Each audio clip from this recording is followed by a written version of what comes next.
Hello. Hello, hello. I'm testing the microphone. As you can tell, this is not my bed anymore because I'm getting ready to move out. And if I were to show you guys what my room looked like right now, I would be disowned by my parents. So we're just not going to do that.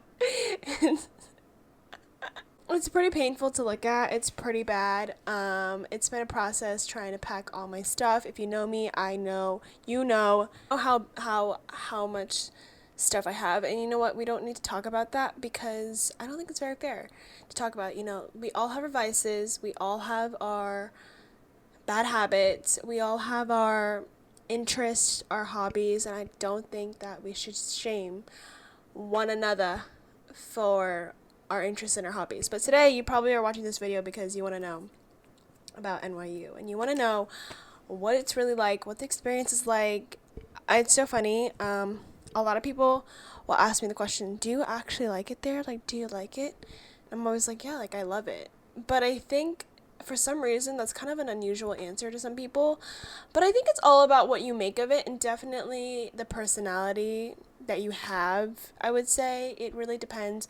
I would say also on your priorities. Like for me, having a lot of school spirit or like sports and stuff like that wasn't a very big priority. I didn't really care for the traditional college experience. I know that a lot of people do, and a lot of my friends go to traditional colleges and they absolutely love it. Also, it's just this light is giving me a shiny bald spot, and I'm kind of not liking this. I'm kind of this for the rest of the time. So yeah. No, but on a real note, I'm actually so sad that my freshman year is over. But I'm also very excited because this is just the beginning. This is where life is getting started. This is where good things are happening. Good things are coming everybody's way. We just gotta. Did you just see the dust? That's disgusting. Rachel, you're disgusting. I'm so sorry. That's terrifying. Anyways, we're back to a handheld. And my nails, I'm so distracted today, but my nails, they look insanely long. The lady did them a little long, I'm not gonna lie. But you know what? Good weapon in New York City. If anyone ever tries to grab you, all you gotta do is. My freshman year is basically over in a week and a half. It's so crazy that it's even May of 2023. That's just kind of scares me. But also, again, it's very exciting. I think it's just more scary on the fact that, like, wow, time really flies around here. Time flies when you're having fun. I've also lately had an obsession with pineapple. It's also supposed to help, like, stomach problems because it has, like, anti-inflammatory stuff. And my gut is just unwell. My gut does not like me. Sorry, I'm chewing into the microphone, and I'm sure nobody wants to hear that, but I think the most common question is, do you like it? I would rate this experience a solid 9.5 out of 10. Actually, more like 10 out of 10. I just don't know why I said 9.5. Maybe 9.5 to the workload that we get. Here's the thing about the workload. People ask, is NYU hard? I think it's hard relative to your major, and for sure my major is not. Like, my roommate has an insane major. She's in computer science, and her whole math situation and her coding situation and her projects, God bless all the souls who are in the STEM and in the STEM world, because I could never do what you do, and you're just freaking amazing. But her workload definitely is a little bit more than mine. I would say it's different. Like for me, I have a lot of philosophy classes where the reading is pretty heavy, depending on the professor that you get. And so the reading really does take a lot of time, and sometimes it's really hard. Like, you kind of have to do the reading to understand what's going on in the class. But it really just depends on the person and your major. But for me, like, I'm not very book smart, and so it takes me a lot of extra effort to understand what's going on in the class. And especially during like lectures, especially if they're in the morning. Actually, if they're in the morning or afternoon, sometimes it's really hard for me to retain all the information that my professor is saying. I'm just kind of blindly copying down a lot of the notes. And then I'll go back to my room or the library or whatever, and I'll look at my notes and be like, oh, okay, cool. Yeah, like I get this or I don't, and I'll get the extra help. I would say the one good thing about NYU, I mean, there's many good things about NYU, but with academics, it's a really hit or miss with your professor. Please rate my professor. Honestly, most of them are pretty accurate. Of course, there's like some over exaggerative, like dramatic kids who probably just got a bad grade and left a bad review, but I would say 99% of the people who leave reviews are pretty accurate. And I've been pretty lucky with most professors that I've had. Most professors, they might not have the time or the extra time to help you besides their office hours. And if you can't make it to their office hours, definitely most TAs are more than willing to help. Every single TA I've ever asked, especially if you have lecture classes, they're extremely helpful. Like, I don't think I'd be okay without the TAs. I think the TAs really carry for you sometimes because they are sometimes a little bit closer in age to you, and so they understand like your struggles, and they also understand how to kind of dumb it down a little bit, if you will. At least for me, like I need the lectures sometimes like to be dumb enough for me to understand in simple terms, because a lot of the academic like professors, the adjunct professors, they're extremely smart and credible. So sometimes when they speak, it's a little bit hard to understand just because they're so smart and academically driven that a lot of kids are not going to comprehend what they're saying. But overall, academics, I would rate out a 7 out of 10 because I just like spending a lot of time. I would say over the weekends, though, I do spend a lot more time, especially when tests are coming up. I'm pretty much studying all day. Again, this is my style. I just like to over-prepare so that when the test comes, I'm not like, what the hell is this? Even though sometimes I'm like, what is this? Like, why is this on the test? We didn't learn this. But at the end of the day, I'm just trying to put my best foot forward because school's expensive, guys, and I'm not trying to disrespect my mom's money like that, and I feel like I'm very fortunate enough to be here, so I'm not trying to mess around with this. Of course, I'm not perfect, and there are days that I just don't open the book, but I'm really trying here. It's hard. Let's talk about friends. So, friends, here's the thing about friends at NYU.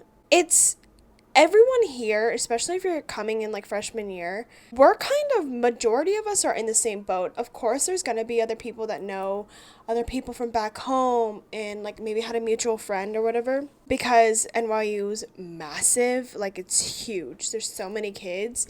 But I also got extremely lucky with my roommate.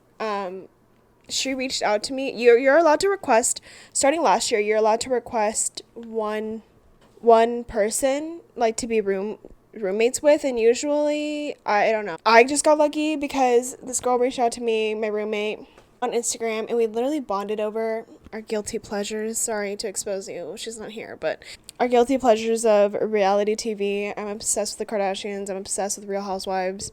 Anything Real Housewives. I'm obsessed with F1. So all these things she really enjoyed as well. And we just kept talking over DM.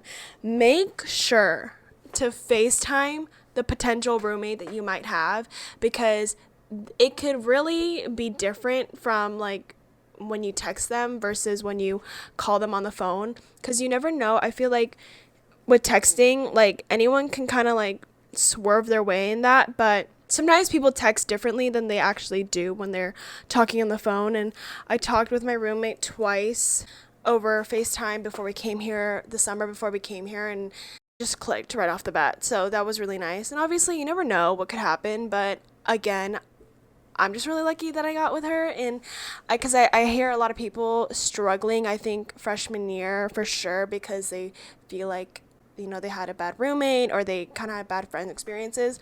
And listen, Taylor Swift said it the best: life is just a classroom, so you're gonna live and learn. And if you have a bad roommate, then that's kind of like a normal college experience, because I would say a lot of people sometimes have that experience, but it makes you learn things. I think it makes you grow, but also I don't think it's fair for me to say that because I have a good roommate. And as for like other friends outside, I have another friend who I met through like one of our mutual friends. He introduced us, the two of us, so it was like really nice that I have her here. She's a year above me though, but like we hang out all the time. You can go to like all the freshman orientation events. A lot of people meet each other there. A lot of people just meet each other in classes. Like, I don't really know how to explain it, but you just have to kind of realize that a lot of us are just really in the same boat. Like every day, not every day, the first day here, more than likely, people want to meet people. You know, you want to network here, you want to meet people, you want to go to these events. And I know it's kind of scary, but at the end of the day, this is what I kind of tell myself when I have like quote unquote social anxiety. I try not to focus too much like on myself when I'm like talking to someone or if I reach out to someone, just because like if you take the pressure off yourself and you think about and you're more involved with the person sitting next to you, your worries about yourself is just going to go away, and you're just going to be so involved with the person that you're talking with that you don't get too much anxiety. You know, we're all students. It's natural to meet new people. College is about experiencing. I met another few friends. It was so random. I needed to print something for one of my first classes, like the first day of school. And I went downstairs to use the printer, but some weird reason, I don't know why the printer in our dorm the first day of school wasn't working, but it wasn't working. And I really needed the papers. So I was waiting in line to like talk to one of the RAs, and I had like asked these girls, I was like, hey, like, have you guys printed anything? Like, just like these students, like in my dorm, like right in front of me in line. And they were like, no, but I have a printer. Like, you can come down to my room and like use my printer. And that's how I met like some of my other good friends there. Like, it's just such like random experiences, and I honestly think whatever's meant to be will be. Like, if you find people, you'll find people. You hear it all the time, but I think it's so true. Yeah, you just meet people in the most random. I met people like in an elevator. I met people in classrooms. I met people at like events, and even if you just like exchange phone numbers and Instagrams, and maybe like one day you'll come across each other again. Don't be afraid to also reach out. I also realize like you really have to put in effort. Like, you know, once you exchange the contact information, it's kind of up to you guys, like one of you, to reach out and be like, hey, like, let's go grab a coffee. New York definitely, I think, changes people though, for sure. I think it's definitely a sink or swim situation. It is a little weird because it's not the traditional college experience where it's like, oh, like, there are sororities and frats here though. They're just not as big as another college. Like, you don't need it to kind of survive, and you know, no one also really judges you. I would say 98% of the people that I come across here as well, like, very friendly, really nice, genuine. Of course, there's always the other like 2% that might be a little mean girl, but you know, you don't have to focus on them. Like, let them do them and you do you, girl. Like, don't let that scare you or anything like that. Another question that I get a lot is campus. Do you not have a campus? Like, NYU doesn't have a campus. I run into my friends all the time. Like, I see people that I know on a daily basis. Most of our classes are generally within an area. Of course, there's like other, if you're in Tandon, if you're in an engineering field, you'll be in Brooklyn. But I heard like everyone at Tandon's like pretty close. I think that NYU does have a campus, and maybe it's just because I'm a student who loves NYU and thinks I have a campus.